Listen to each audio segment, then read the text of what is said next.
నమస్తే. నేను మీ జర్నలిస్ట్ స్వామి. తెలంగాణలో చాలా లేట్‌గా ఈ వార్త అయితే వెలుగులోకి వచ్చింది. ఒక వృద్ధుడనే చెప్పొచ్చు. వానికి మరి ఈ వయసులో ఏంది ఆ పిచ్చో, లేకపోతే ఏమా కోరికనో తెలవదు గానీ, సంగారెడ్డి జిల్లా ప్రాంతంలో జరిగినటువంటి ఒక దారుణమైనటువంటి సంఘటన అనే చెప్పొచ్చు. ఎందుకంటున్నానంటే, ఒక 73 సంవత్సరాలు ఉన్నటువంటి ఒక వృద్ధుడు, వృద్ధుడు మీన్స్ ఏజ్ అయిపోయినోడు, ఒక ముసలివాడు. వాడు దుర్మార్గుడు ఒక బాలికని చాలా ఇబ్బంది పెట్టి, ఎక్కడో కాదు ఇది. మరి ఇప్పుడు దీని మీద స్పందించాల్సినటువంటి అవసరం ఉన్నది. మనం ఎంతో భక్తితోని, మనం ఎంతో పొద్దున్న లేస్తే మనం పూజలు చేస్తాం. సో అట్లాంటి అమ్మవారు ఉన్నటువంటి గర్భగుడిలోకి తీసుకెళ్ళి ఆ గుడిలో వాడు ఆ అమ్మాయిని ఇబ్బంది పెట్టినటువంటి పరిస్థితి అయితే మనం చూస్తాము. ఒకసారి నేను పూర్తిగా డీటెయిల్స్ ఎక్కడ జరిగింది ఏందనేది ఒకసారి మీకు చూపించే ప్రయత్నం చేస్తాను. సంగారెడ్డి జిల్లా ఆలస్యంగా వెలుగులోకి వచ్చిన ఘటన Cyberabad police commissionerate Ramachandrapuram police station పరిధిలోని దారుణం. 2 రోజుల క్రితం రామచంద్రపురంలో ఓ దేవాలయంలో అర్చకుడు సాయన్న బాలికతో అసాంఘిక కార్యకలాపాలు ఆలయానికి బయట తాళం వేసి లోపల అసాంఘిక కార్యకలాపాలకు పాల్పడడంతో గమనించిన స్థానికులు పోలీసులకు సమాచారం ఇవ్వడంతో కేసు నమోదు చేసుకొని దర్యాప్తు చేస్తున్న రామచంద్రాపురం పోలీసులు. రామచంద్రాపురం అనే ఈ పటాన్ చెరువు దాటంగానే సంగారెడ్డి జిల్లాకు సంబంధించినటువంటి ఆ ప్రాంతంలో ఉంటుంది. రామచంద్రాపురం ఆ పరిధిలో, ఆ పిఎస్ పరిధిలోకి వస్తుంది. సో ఈ ఈ ఈ దుర్మార్గుడు చూడురి, ఆ అమ్మాయిని 2 రోజుల క్రితం అంటే జరిగింది దేవాలయంలో ఆ అమ్మాయిని క్లియర్గా చూసిరు. ఆ ఊరోళ్ళు కూడా పోయి ఆ సమాచారం తెలుసుకొని ఎమ్మటే పోయి వాడిని మొత్తంగా దేశశుద్ధి చేసి మంచి అందరు 4 కొట్టి మంచిగా సపరించి మనకి పోలీసులకు అప్పచెప్పి, ఇట్లాంటి దుర్మార్గుడు చెత్తగల వల్ల అమ్మాయిలు ఖరాబ్ అవుతున్నారు. 11 ఏళ్ళ బాలిక అమ్మాయి, 11 ఏళ్ళ పాప.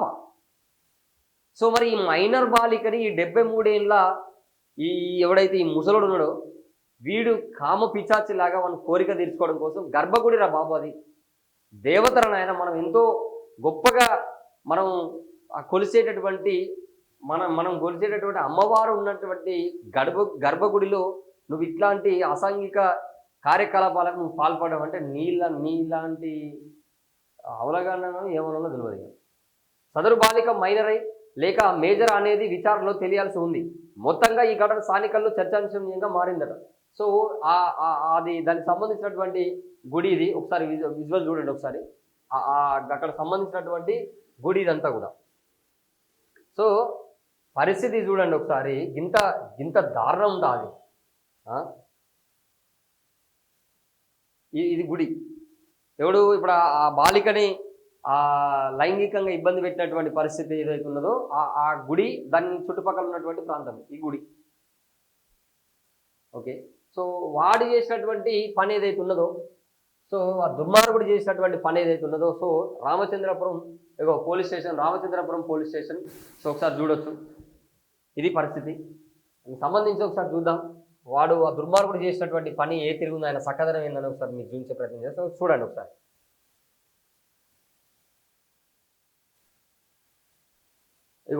ఇదంతా కూడా ఆలయం ఇది. సో ఈ ఆలయంలోకి ఎవరు ఆ స్థానికంగా ఉన్న వాళ్ళు తెలుసుకొని ఏదో జరుగుతుంది ఇక్కడ అని చెప్పేసి వాళ్ళందరూ కూడా పోతే అక్కడ బయటపడ్డటువంటి పరిస్థితి. వాళ్ళు వీడియో తీస్తూ ఉన్నారు. తన్నుకుంటూ అప్పటికే తన్నుకుంటూ పోతున్నారు. అప్పటికే జరుగుతూ ఉన్నది పరిస్థితి. అక్కడ కూడా ఆ అమ్మాయిని ఇబ్బంది పెడుతున్నటువంటి పరిస్థితి అక్కడ కనబడుతూ ఉన్నది. వీడు ఆ దుర్మార్గుడు ఏడుస్తున్నాడు. నన్ను వీడియో తీయకండి, నన్ను అది చేయకండి, ఇది చేయకండి, దండం పెడతా అని చెప్పి ఏడుస్తుండు. వీడు ఆ అమ్మాయి ఏంది, నువ్వేంది, నువ్వు దునపోతులాగా నువ్వున్నావు, నువ్వు ఊరి మీద పడేసిన దునపోతులాగా నువ్వున్నావు. అమ్మాయిని చూడు, అనవసరంగా అమ్మాయిని ఏమి ఇబ్బంది పెట్టినావో, లేకపోతే ఏం ఆశ చూపించినావో. అమ్మాయి మీకు అర్థమవుతుందా? చూడండి ఒకసారి. అమ్మాయి వాళ్ళందరూ ఎంటర్ కాగానే భయపడుతున్నది అమ్మాయి. ఎందుకంటే వీడు ఏదో ఆశ చూపించిన అమ్మాయికి, ఆశ చూపించి ఇబ్బంది పెట్టే తీసుకొని పోయిండు. ఆ అమ్మాయికి తెలియదు కదా ఇదంతా జరుగుతుంది, అందరూ వస్తారు చూస్తారని. అమ్మాయి కూడా తెలియదు పాపం, ఏమి ఇబ్బంది పెట్టిండో తెలియదు. కానీ వీని మీద ఫోక్సో కేసు కూడా నమోదు చేసినట్టు అయితే వార్త అయితే కనబడతా ఉన్నది, వినబడుతున్నది. సో అది కూడా ఆల్రెడీ వార్తలలో కూడా వస్తూ ఉన్నది, గ్రూప్లలో కూడా షేర్ అవుతా ఉన్నది. దీని మీద పోక్సో కేసు కూడా నమోదైనట్టు తెలుస్తూ ఉన్నది. సో ఇట్లాంటి దుర్మార్గులను ఏం చేయాలి చెప్పండి ఒకసారి. నీది ఏం పాడి బుద్ధి, నీది ఈ వయసులో నువ్వు చేసే పని ఏంది? నువ్వు వీడు ఒక అటెండర్, వీడు ఒక అటెండర్, ఆ గుడికి సంబంధించి అటెండర్ వీడు. సో వీడు ఆ అమ్మాయిని ఇబ్బంది పెట్టినటువంటి పరిస్థితి అయితే మనం చూడొచ్చు. సో ఒకసారి చూడండి. ఆ ఆలయానికి తాళం వేసి లోపల అసాంఘిక కార్యకలాపాలతో గమనించిన పోలీసులు. అయితే వీడు ఈ రామచంద్రపురంలోని పిఎస్ పరిధిలో ఉన్నటువంటి ఈ ఆలయం ఏదైతే ఉన్నదో, సో ఈ అమ్మవారి ఆలయంలో గర్భగుడి రా నాయన అది. మరి నీకు ఎట్లా బుద్ధి లేదో, నీకు ఎట్లా అనిపించలేదో నాకైతే తెలియదు. కానీ నిన్ను అనాలన్నా కూడా మాకే ఎట్లా అనిపిస్తుంది, అసహ్యం అనిపిస్తుంది. అసలు ఒక చిన్న పాప అసలు అల్లారు ముద్దుగా వాళ్ళు ఎంత మంచిగా పెంచుకున్నారు వాళ్ళ ఇంట్లో. అరే నువ్వు మనవరాలు రా నాయన, నువ్వు ఎత్తుకొని పాప అని చెప్పేసి ఏదైనా కోనిచ్చి ఒక మనవరాలు లెక్క అమ్మ తల్లి బుజ్జి అని చెప్పేసి ఏదైనా కోనిచ్చి 4 బుద్ధి మాటలు చెప్పి ఇట్లా ఉండాలి అట్లా చెప్పాల్సిన నువ్వు అమ్మాయిని తీసుకపోయి ఇంత దారుణంగా చేస్తావా? ఇట్లాంటి దుర్మార్గులకి ఏం చేయాలి చెప్పండి. మన హిందూ దేవాలయాల మీద, మన హిందూ దేవతల మీద, మన హిందూ దేవత సాంప్రదాయంగా ఉన్న ఆనాది నుంచి వస్తున్నటువంటి సాంప్రదాయంగా ఉన్నటువంటి మన గుడుల మీద, మన గుడులలో గర్భగుడిలో జరిగినటువంటి దారుణం మీద స్పందించాలి. మీరు మీరు స్పందించాలి. వీనికి ఏ శిక్ష పడాలో చెప్పురు వీనికి ఏ శిక్ష పడాలి? దుర్మార్గునికి పసిపాపని ఆగం చేసిండు వీడు. స్థానికంగా ఉన్న వాళ్ళకు డౌట్ వచ్చింది. అప్పటికే తాళం వేయించాడు. బయట తాళం వేయించిన హౌలగాడు వాడు ఆడ తెలియాలి ఫస్ట్. బయట వాడైతే తాళం వేసిండు, ఇప్పుడు దీనికి తాళం వేసిండు. గర్భగుళ్ళకి ఎట్ట పోయిండు? ఈ గర్భగుళ్ళకి వీడు పోయిందంటే బయట తాళం వేసినోడు ఆ లంగగానే దేవులాడాలి ఫస్ట్. వారి మీద కూడా ఫోక్స్ పెట్టాలి. వారి మీద వీని మీద పెట్టి ఒక 10 ఏళ్ళు వీళ్ళని జైలు శిక్ష చేసి పడేసాలి. లైఫ్ లాంగ్ ఈ అవసరం అయితే ఇట్లాంటి దుర్మార్గులకి. అభం శుభం తెలియలేనటువంటి పసిపిల్లలను తీసుకుపోయి వాళ్ళని లైంగికంగా ఇబ్బంది పెట్టి వాళ్ళని వాడుకొని ఆగం చేస్తారా?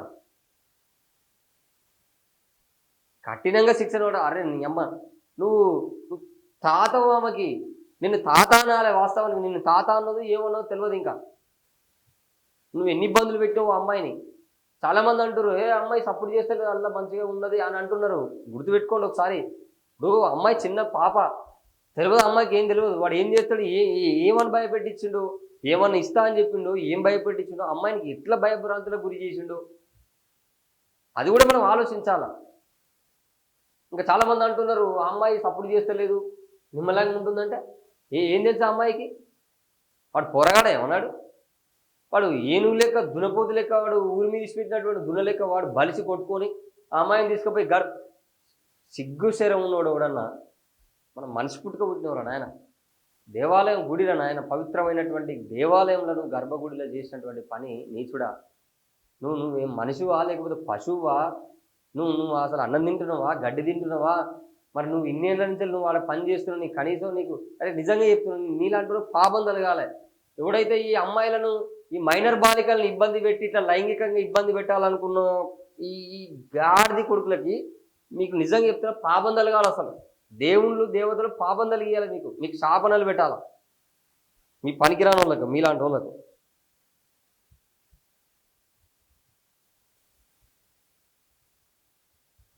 ఈయన పేరు సాయన్నట.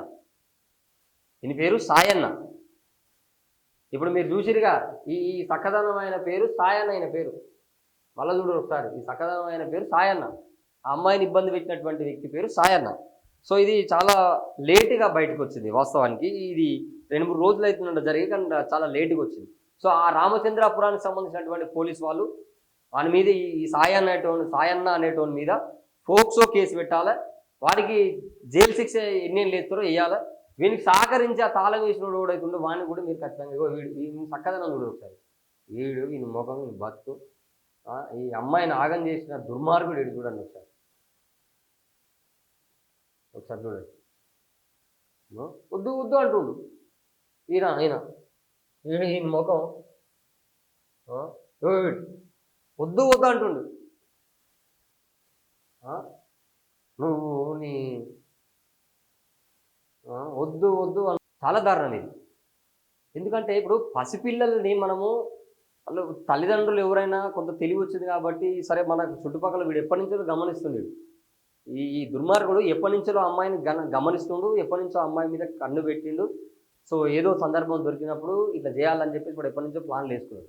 కాబట్టి వాడు ఈ స్థాయిలో ఆడు ఇంత పకడ్బందీగా ప్లాన్ వేసిండు. ఎందుకంటే ఒక దేవాలయంలో ఒక దేవత ఉన్నటువంటి గర్భగుడిలోకి తీసుకుపోయి వాడు ఇట్లాంటి పాడు పనులకు వీడు అట్లాంటి ఆలోచనలకు ఏంటంటే వీడు ఎప్పటి నుంచో వీనికి తెలుసు, వీనికి క్లియర్గా తెలుసు.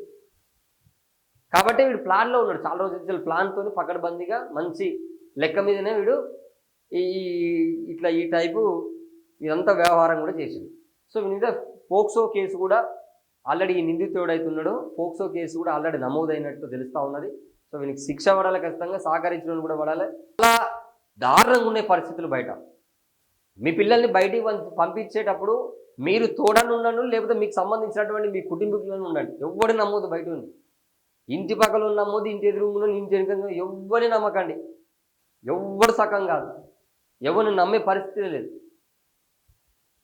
కాబట్టి చాలా జాగ్రత్తగా ఉండాలి. ఇప్పుడు మనము ఒక 10 రూపాయలు పెట్టి బయట ఐటమ్ ఒక వస్తువు కొంటేనే ఇది ఎక్కువ రోజులు ఉంటుందా, ఇది దీని గ్యారెంటీ ఉందా, వారెంటీ ఉందా అని చెప్పేసి మాట్లాడతాంగా. ఈ ఫోన్ కొన్నా కూడా అడుగుతాంగా, గ్యారెంటీ ఎట్లా, దీన్ని ఏమైనా అయితే ఎట్లా అని చెప్పేసి ఉంటాంగా. దీని ఫోన్ పౌచ్ కొన్నా, గ్లాస్ కొన్నా ఉంటాంగా. మరి మనం అల్లార ముద్దుగా కని పెంచుకున్నటువంటి 9 నెలలు కని పెంచి మోసుకున్నటువంటి బిడ్డ ఆగమైపోతుంది బజార్లో పోయినప్పుడు నువ్వు రక్షణ కల్పించవా? నువ్వు వెంబడి పోవా? చూసుకోవాలా, మనం కూడా చాలా జాగ్రత్తగా ఉండాలా. ఒకప్పటి లెక్క లేవు. ఒకప్పటి లెక్క ఆయన తాత మంచోడు, ఈ బాబాయ్ మంచోడు, అన్న ఈయన బావ, ఇవన్నీ కాదు లెక్కలు. ఇప్పుడు అన్నీ మారిపోయినాయి. అంతా తిక్కరు అంతా సొసైటీలో. కాబట్టి మనం జాగ్రత్తగా ఉండాలి. మనం గుడ్ టచ్, బ్యాడ్ టచ్, అసలు ఏం జరుగుతుంది సొసైటీలో, ఎట్లా ఉంటాం, ఏం జరుగుతుంది, ఏం జరగబోతుంది అని ప్రతిదీ నేర్పించాలి. మన పిల్లలకు నేర్పించాలి. మనం చదువుతో పాటు వాళ్ళకు సమాజంలో ఎట్లా మనం ఉండాలి, అవేర్నెస్గా. సోషల్ అవేర్నెస్ చాలా ఇంపార్టెంట్. నేను పేరెంట్స్కి మళ్ళీ చెప్తా ఉన్నా, సోషల్ అవేర్నెస్ చాలా ఇంపార్టెంట్ పిల్లలకి. ఒక్క చదివియంగానే కాదు, సోషల్ అవేర్నెస్. బయట ఏం జరుగుతుంది, ఎవడు ఎట్లుంటాడు, ఏంది, మనం ఎట్లుండాలి, మనం ఎట్లా నడుచుకోవాలి, బయట పోకిరీలు ఎట్లున్నారు, మనం ఎట్లుండాలి, ఏడ ఎట్లుండకూడదు అని ప్రతి ఒక్కరు కూడా డ్రెస్సింగ్ సెన్స్ కానీ మొదలు పెడితే మొత్తం కూడా మనం నేర్పించాల్సినటువంటి బాధ్యత తల్లిదండ్రుల మీద ఉన్నది. ఇప్పుడు చూడండి, వీడు ఒక ముసలోడు, వీడు తాతగాడు. ఈ తాత వీడు ఆ అమ్మాయిని ఇంత దుర్మార్గంగా చేసినటువంటి చర్యకు ఇప్పుడు మనం ఏం చేద్దని చెప్పాం. వీడు వానికి శిక్ష చేయాలి. మళ్ళీ జరుగుతూనే ఉంటాయి ఇక బయట కూడా. ఇట్లాంటివి ఎన్ని చూస్తలే మనం రోజు పొద్దున్న లేస్తే. రంగారెడ్డి జిల్లాకు సంబంధించి పటాన్ చెరువు ఆ పరిధిలో రామచంద్రాపురంలో జరిగినటువంటి ఘటన మీద నేను మాట్లాడుతున్నాను. ఇట్లాంటివి జరుగుతూనే ఉన్నాయి కదా. మనం దీని మీద ఏం మాట్లాడాలా?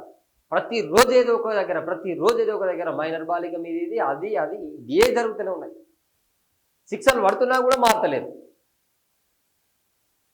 కాబట్టి దీని మీద ఫోక్సో కేసు కూడా ఈ సాయాన్ అనేటువంటి వాడైతే ఉన్నాడు, అటెండర్, దానికి సంబంధించిన గుడికి, ఆయన మీద ఆల్రెడీ ఫోక్సో కేసు కూడా నమోదయ్యింది. కానీ ఇంకా చాలా వెలుగు రావాల్సినటువంటి అంశాలు ఉన్నాయి. ఎందుకంటే ఆ గుడిని తాళం వేసిపోయింది ఊడు. అసలు అక్కడ ఏం జరిగింది, చుట్టుపక్కల సీసీ కెమెరాలు ఉన్నాయా లేవా, అసలు ఆ గ్రామానికి సంబంధించినటువంటి సర్పంచ్ కూడా సీసీ కెమెరాలు ఉన్నాయా లేవా, అసలు ఏం జరిగింది, ఆ అమ్మాయిని ఎన్ని రోజుల నుంచి ఇబ్బంది పెడుతున్నాడు, ఆ అమ్మాయిని పూర్తిగా పరిశీలించాల్సినటువంటి అవసరం కూడా ఉన్నది పోలీసు వాళ్ళు. ఆ అమ్మాయిని చాలా డీటెయిల్డ్గా అన్నీ తెలుసుకోవాలా.